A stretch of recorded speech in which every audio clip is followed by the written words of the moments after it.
A las lecciones de la disciplina, hablábamos, hermanos, acerca de la necesidad de orar con sinceridad.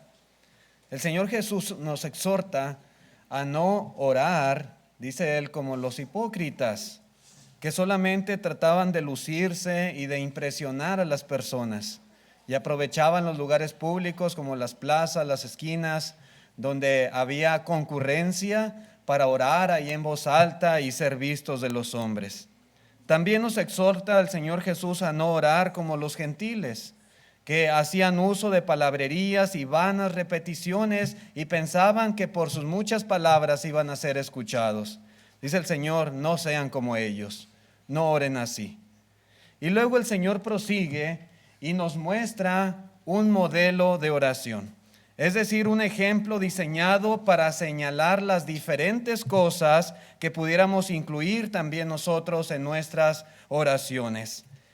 Esta oración modelo, hermanos, no fue dada con el propósito de memorizarse y que sea repetida una y otra vez de manera textual y literal por las personas. Jamás fue esa la intención del Señor Jesucristo.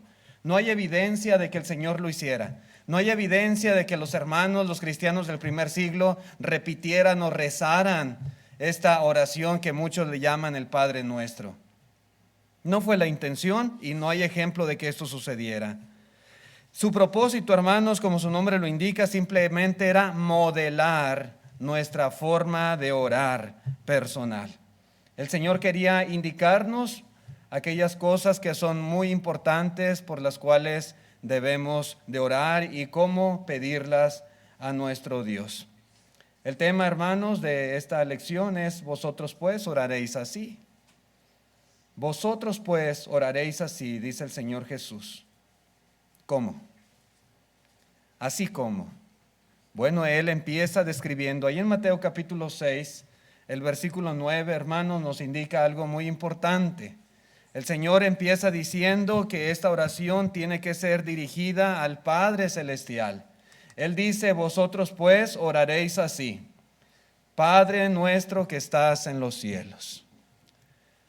Padre nuestro que estás en los cielos. Jesús nos dice, Jesús nos enseña que estas oraciones deben ir dirigidas a Dios el Padre. El Padre que se encuentra en los cielos. A Él y solamente a Él debemos de orar. Tristemente, en su ignorancia, mucha gente dirige sus oraciones a los santos, dirige sus oraciones a María, a la Virgen de Guadalupe y a muchos más, cuando en realidad la enseñanza bíblica es muy clara. Jesús lo ha dejado, hermanos, de una manera entendible para todos. La oración debe dirigirse a Dios el Padre. El apóstol Pablo en la carta a los Efesios capítulo 5 versículo 20 reitera esto que Cristo dice. Y él escribe lo siguiente: dando siempre gracias por todo, dice, al Dios y Padre, en el nombre de nuestro Señor Jesucristo. A Él tenemos que dirigirnos en oración para agradecer, para pedir, para encomendarnos a su misericordia, a su amor. Un punto importante, hermanos, es que para poder decir que Dios es nuestro Padre, para poder decir Padre nuestro que estás en los cielos, para poder tener esa libertad, esa confianza de dirigirnos de esta manera a Él, es necesario que seamos sus hijos espirituales. Si no, de lo contrario, ¿cómo dirigirnos a Él como Padre? Es necesario que hayamos nacido en su familia espiritual. Y eso solamente es posible a través de Cristo Jesús, por medio de la obediencia al Evangelio. Hoy en día esto es importantísimo para poder dirigirnos a Dios así. Para poder expresarle, decirle: Padre, Padre mío. En pocas palabras, mis hermanos, para tener derecho de invocar en oración a Dios como nuestro Padre y poderle pedir que satisfaga nuestras necesidades, debemos de ser cristianos. Y debemos hacer como tal la voluntad del Señor. Juan, el apóstol, en su primera carta, en el capítulo 3 y versículo 22, dijo lo siguiente: y cualquier cosa que pidiéramos, la recibiremos de Él, porque guardamos sus mandamientos y hacemos las cosas que son agradables delante de Él. Podemos pedir a Dios, sí, pero Juan nos recuerda esto. Sí podemos pedir a Dios y dirigirnos a Él en oración, porque guardamos sus mandamientos y hacemos lo que es agradable delante de Él. Sí, esto es necesario. ¿Cómo puedo yo decir Padre nuestro si yo no hago sus mandamientos? Si yo no hago su voluntad, si yo no soy agradable delante de Dios. ¿Cómo? El libro de los Proverbios, en el capítulo 28, versículo 9, dice: el que aparta su oído para no oír la ley, su oración también es abominable. ¿Te son abominables los caminos de Dios? ¿Te son abominables la palabra de Dios? Dice el Señor: entonces tu oración también me es abominable. ¿Sí? Una de las más grandes bendiciones es el estar en Cristo. Y estar en Cristo para poder dirigirnos a Dios, nuestro Padre, en oración. A ese Padre bueno, ese Padre amoroso, ese Padre que se preocupa por sus hijos, ese Padre que está dispuesto a ayudarnos y a proveer para nosotros. Ese Padre, hermanos, que está dispuesto a recibir a cualquiera como su hijo. Pero para ello, repito, necesitamos estar en Cristo y necesitamos hacer su voluntad. Como cristianos incluso tenemos un beneficio muy grande que las demás personas del mundo no tienen. Como cristianos podemos pedir perdón a Dios. Si un día, por alguna situación, por alguna debilidad que no debiera, pero si llegásemos a cometer alguna falta delante de Dios, si nos arrepentimos genuinamente de todo corazón, tenemos nosotros la garantía que si nos dirigimos a Dios en oración a través de Cristo, como gran sumo sacerdote y abogado nuestro, Él nos escucha y Él perdona nuestra falta. Esto es algo que aquellos que no tienen a Cristo no pueden hacer. No pueden.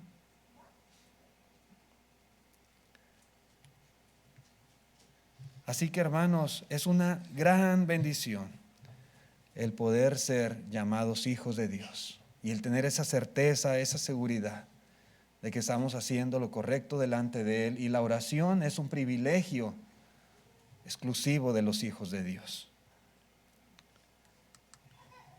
También nos enseña el Señor Jesucristo en la oración modelo lo siguiente: nos enseña a expresar reverencia. Vosotros pues oraréis así, expresando reverencia en su oración. Dice, prosigue el Señor y dice: Padre nuestro que estás en los cielos, santificado sea tu nombre. Santificado. Jesús nos enseña a dirigirnos con sumo respeto, con suma reverencia a Dios, porque Él es el Ser Supremo. Él es el Creador nuestro, es el que sustenta nuestra vida, es el que sustenta el universo entero. Él es quien tiene todo el poder. Él es el único Dios verdadero. Su gran deidad demanda de nosotros reverencia y respeto al orar. Santificado sea tu nombre. Nunca, jamás en la vida, mis hermanos, Jamás debemos hablar o actuar irrespetuosamente hacia Dios y hacia su nombre. No podemos usar el nombre de Dios en vano. No podemos dirigirnos a Dios como si se tratara de cualquier persona sin importancia. No. Debemos alabarlo, debemos honrarlo, debemos darle adoración. La palabra santificado viene de una palabra griega que es agiazo y quiere decir considerar o reverenciar como santo. Y eso es lo que tenemos que hacer con nuestro Dios, reverenciarle como santo. Nuestro hermano Wayne, en su comentario que tiene del Evangelio de Mateo, él escribe lo siguiente. Dice, ¿cómo es santificado su nombre? Al decir santificado sea tu nombre, pedimos que su nombre sea adorado, reverenciado, respetado y glorificado. ¿Sí? Eso es lo que debemos de hacer. De esa manera el Señor nos instruye a orar. Oren así, digan santificado sea tu nombre. Reverencien, adoren, respeten, glorifiquen el nombre de Dios. Ese es el punto. Esto es algo que nunca debe de faltar en nuestras oraciones, mis hermanos. Tenemos que empezar dirigiéndonos de esta forma a quien merece toda la alabanza nuestra. Expresiones que glorifiquen a Dios, expresiones que le reconozcan su autoridad y su señorío, expresiones que reconozcan su gran poder y deidad, expresiones que reconozcan su carácter, su existencia eterna, su fidelidad, que reconozcan todo lo que Él ha hecho y ha creado. Esto es importantísimo. La Biblia está llena, hermanos, de ejemplos de hombres y aún mujeres que se registran oraciones donde alaban a Dios con esta clase de expresiones. David era un hombre que constantemente alababa a Dios así. El Salmo capítulo 8, verso 1 dice, oh Jehová, Señor nuestro, cuán glorioso es tu nombre en toda la tierra. Has puesto tu gloria sobre los cielos. Y continúa hablando el salmista, preciosas alabanzas al Señor. En el capítulo 113, versículo 1 dice, alabad siervos de Jehová, alabad el nombre de Jehová. Sea el nombre de Jehová bendito desde ahora y para siempre. Desde el nacimiento del sol hasta donde se pone, sea alabado el nombre de Jehová. Excelso sobre todas las naciones es Jehová, sobre los cielos es su gloria. Sí.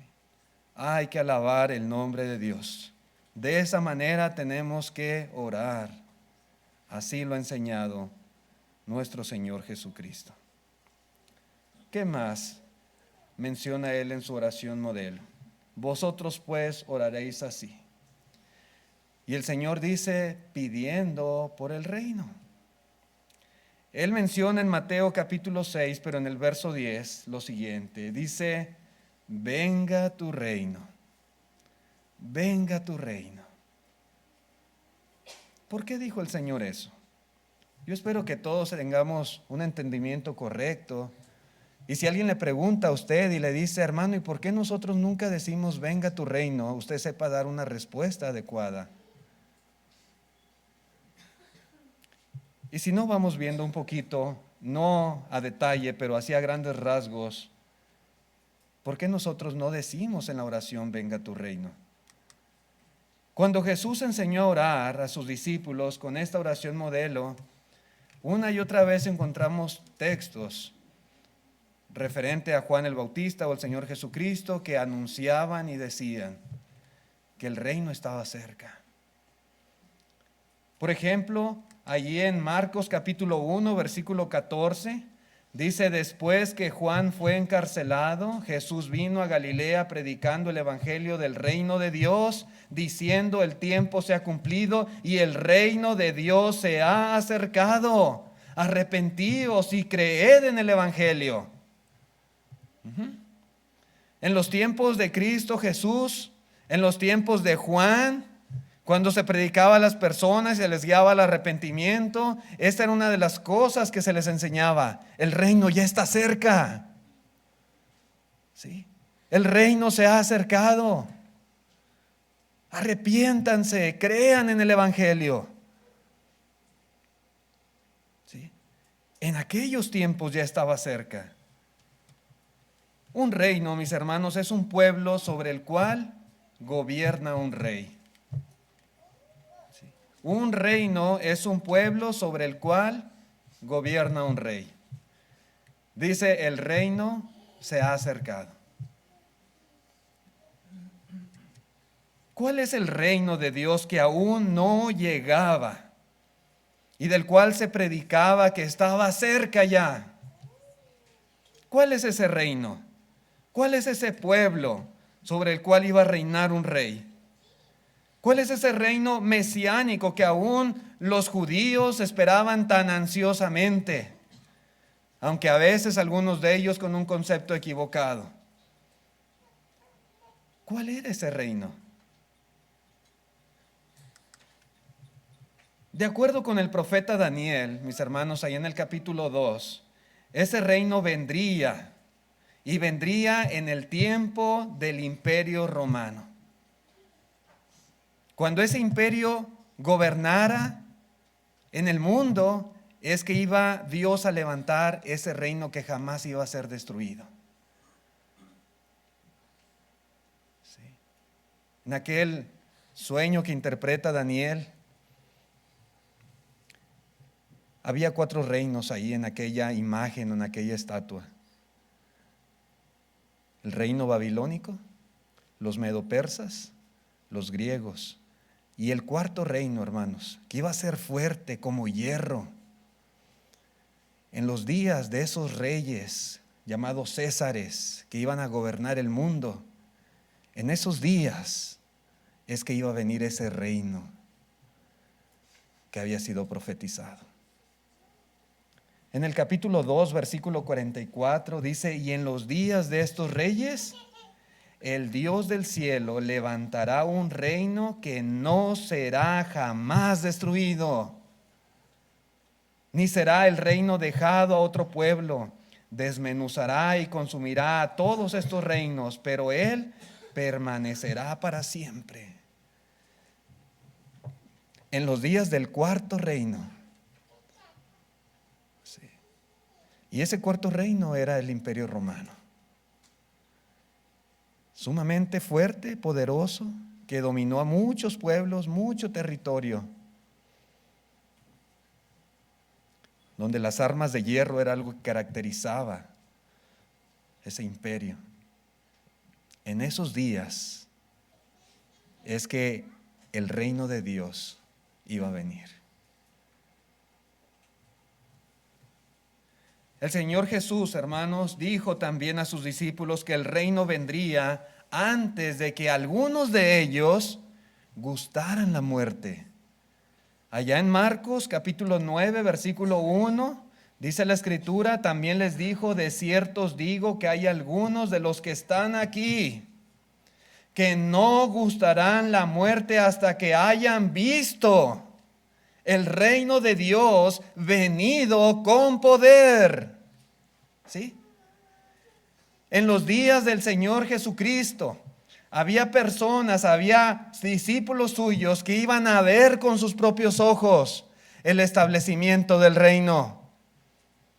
No iban a morir sin antes haber visto que el reino venía y venía con poder.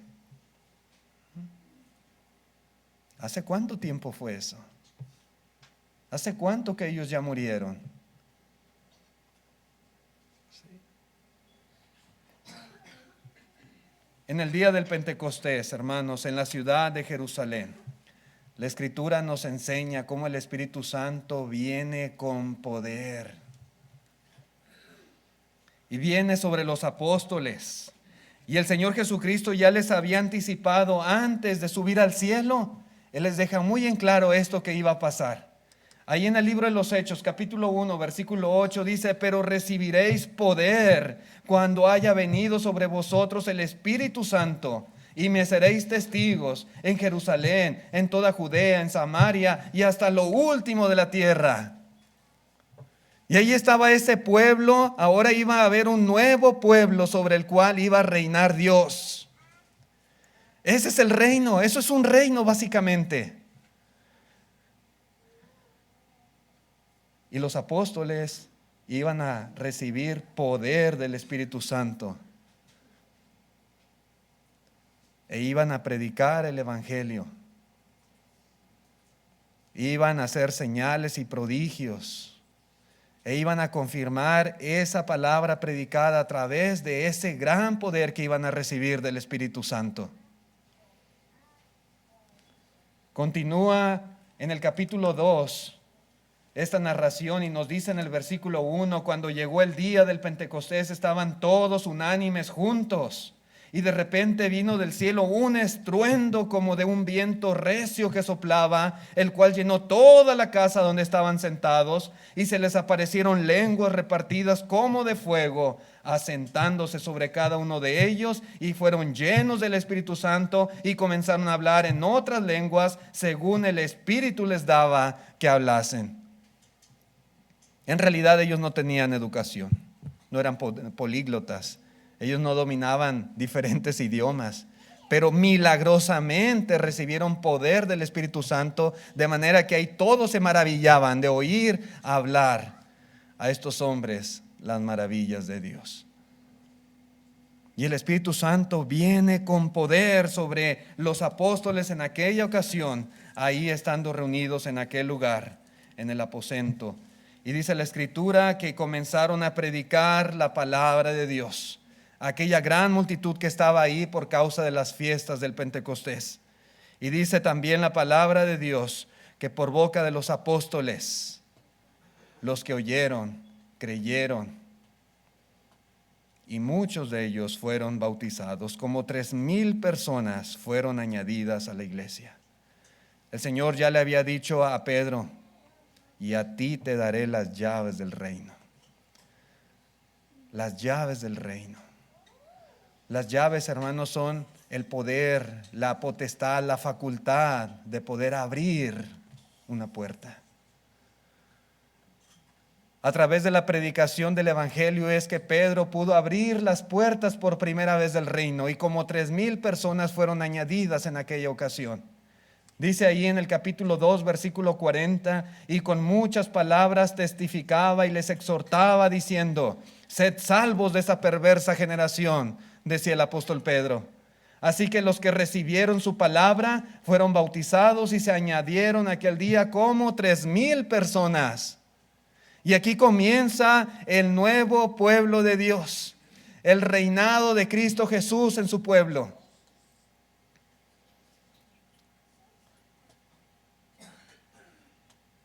Ese es el reino de Cristo. Si usted continúa la lectura, si usted lee el libro de los Hechos, si usted lee las epístolas de los apóstoles, podrá darse cuenta que a ese reino también se le llamaba iglesia. Iglesia. Y en realidad, mis hermanos, son términos intercambiables. Pero tanto el reino como la iglesia hace referencia exactamente al mismo grupo de personas, al mismo pueblo, al pueblo sobre el cual Dios reinaba. En Mateo capítulo 16, verso 18, dice Cristo, edificaré mi iglesia en el verso 16, y en el verso siguiente dice: y a ti te daré las llaves del reino. Y no ha cambiado de tema, no está hablando de dos cosas diferentes. El reino y la iglesia son términos intercambiables que se refieren al mismo grupo de personas, al mismo pueblo de Dios. En Colosenses capítulo 1, verso 13 dice el apóstol Pablo que hemos sido librados de la potestad de las tinieblas y trasladados al reino de su amado Hijo. Y continúe usted la lectura en unos versículos más adelante, dice el 18: y es la cabeza del cuerpo que es la iglesia. Y no está cambiando de tema, está hablando del mismo grupo, del mismo pueblo de Dios. El cuerpo, la iglesia, el reino, son términos que se refieren a nosotros y a todos los que formamos parte del reino de Dios en el mundo.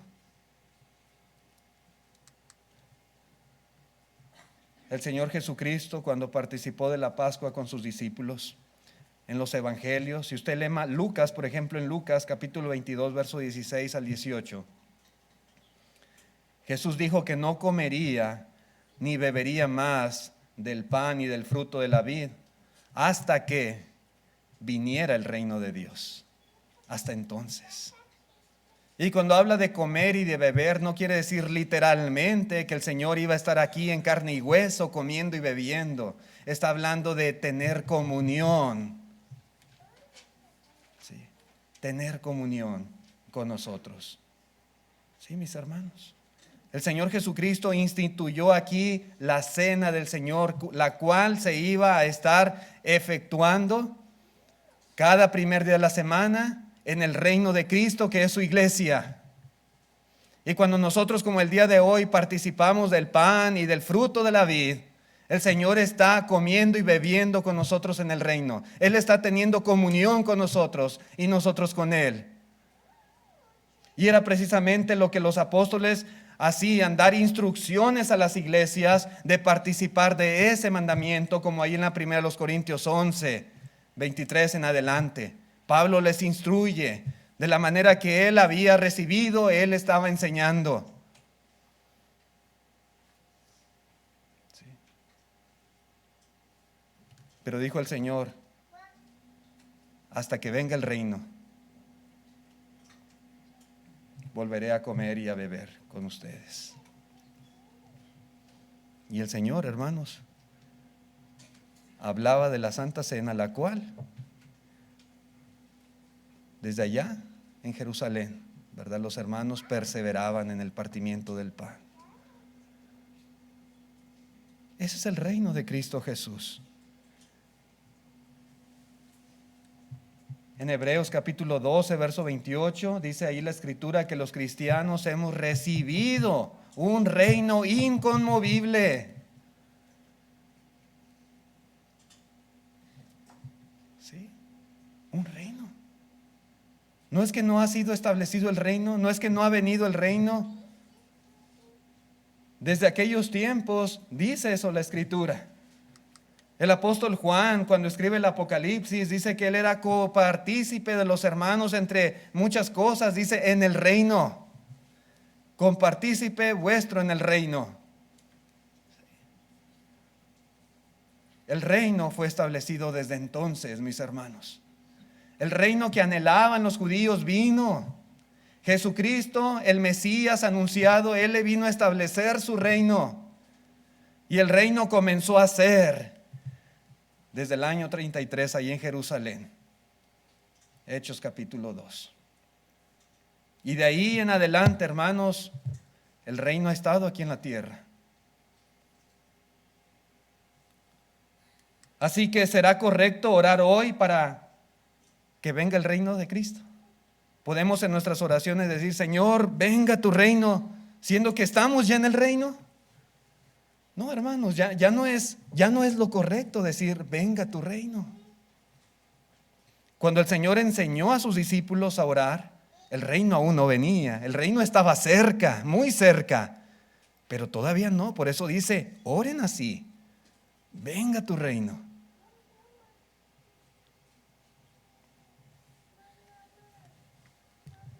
Su reino es espiritual. Su reino no es un reino político. No es como esta nación o como cualquier país de este mundo. No. El reino de Dios y de Cristo es un reino espiritual. Jesús, hermanos, reina ahora y reina en nuestros corazones y reina en nuestras vidas por medio de su palabra revelada. Así es como Él reina. Y dice la Escritura, dice el apóstol Pablo, que un día Él vendrá Cuando sea la resurrección de los muertos, el Señor vendrá. Y dice ahí en el capítulo 15 de la primera carta a los Corintios, dice luego el fin, cuando entregue el reino al Dios y Padre, cuando haya suprimido todo dominio, toda autoridad y potencia, porque preciso es que Él reine hasta que haya puesto a todos sus enemigos debajo de sus pies. Cristo ya reina ahora. Y cuando Él venga y sea la resurrección de los muertos, este reino va a ser entregado al Dios y Padre. Este pueblo, el cual es la iglesia, y de la cual nosotros tenemos el privilegio de ser parte de ella.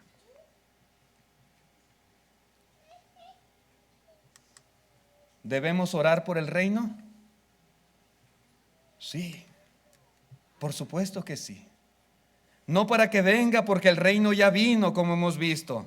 Pero podemos orar por el reino, por ejemplo, para que crezca, para que el reino se extienda por todo el mundo, para que más y más personas vengan a formar parte de él. Eso sería orar por el reino. Podemos orar para que progrese en sus propósitos, por el cual fue establecido aquí en este mundo, este reino espiritual. Podemos orar para que verdaderamente Jesús reine en nuestros corazones y para que se manifieste a través de toda nuestra manera de vivir. Que el mundo pueda ver, en Él reina Cristo, en ella reina el Señor Jesús. Su vida lo demuestra. Jesús mora en su corazón de verdad. Él gobierna su vida, sus pensamientos, sus acciones, sus palabras. Por supuesto que podemos orar de esta manera. Hay mucho que pedir con relación al reino que es su iglesia. Y esto, hermanos, está muy relacionado con el punto siguiente. El punto siguiente es, debemos orar preocupados de que se haga su voluntad. Dice en Mateo capítulo 6, verso 10, venga tu reino, hágase tu voluntad, como en el cielo, así también en la tierra. De esa manera debemos orar. A veces se oyen hermanos, y me ha tocado escuchar esto, que en sus oraciones dicen, hágase tu voluntad en el cielo como en la tierra. Eso no fue lo que dijo Cristo. A veces ahí confundimos las palabras o las cambiamos de orden. Ese no es el deseo del Señor Jesús. No fue lo que dijo que pidiéramos en oración. Todo lo contrario. Hermanos, hermanas, ¿se imaginan cómo sería este mundo si aquí se hiciera la voluntad de Dios como se hace en el cielo? ¿Cómo sería esta tierra? Un lugar maravilloso. Es un lugar maravilloso porque Dios lo hizo y está lleno de la gloria de Dios. Pero si además de todas las maravillas de la creación le sumáramos el hecho de que todas las personas aquí en la tierra hicieran la voluntad de Dios, así como allá en el cielo se hace, wow, sería un lugar preciosísimo para vivir. En el cielo los ángeles, los arcángeles, los querubines y todos los moradores que están delante del trono de Dios están deseosos de escuchar sus órdenes. Allá en el cielo la multitud, los millares de ángeles siempre están dispuestos a obedecer la voluntad del Padre que está en los cielos. Allá las huestes de los cielos se someten perfectamente a la voluntad del Padre Celestial.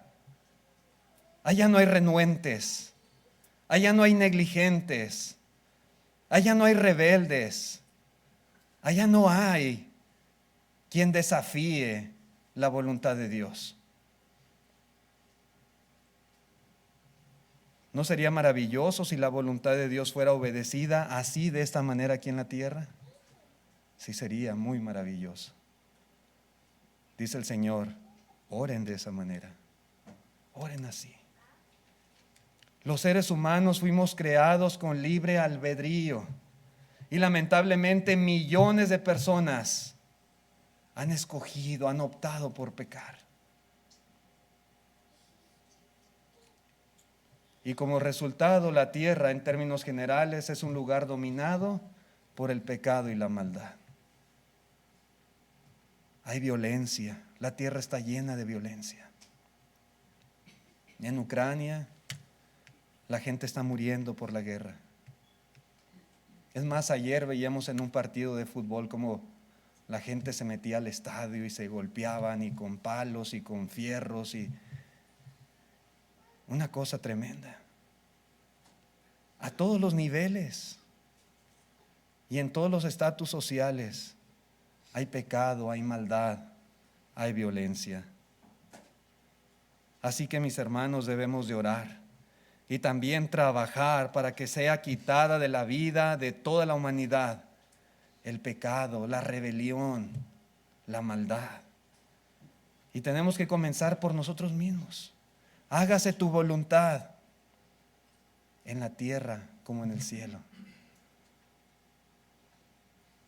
Y tenemos que empezar por nosotros mismos, haciendo nosotros la voluntad de Dios, para que podamos contagiar a otros, para que podamos transmitirles y que ellos deseen también tener lo que nosotros tenemos. Esta voluntad, hermanos, la encontramos revelada en su palabra. Ahí está la clave. Tenemos que nosotros escudriñarla y hacer todo lo posible para practicarla y para compartirla con los demás.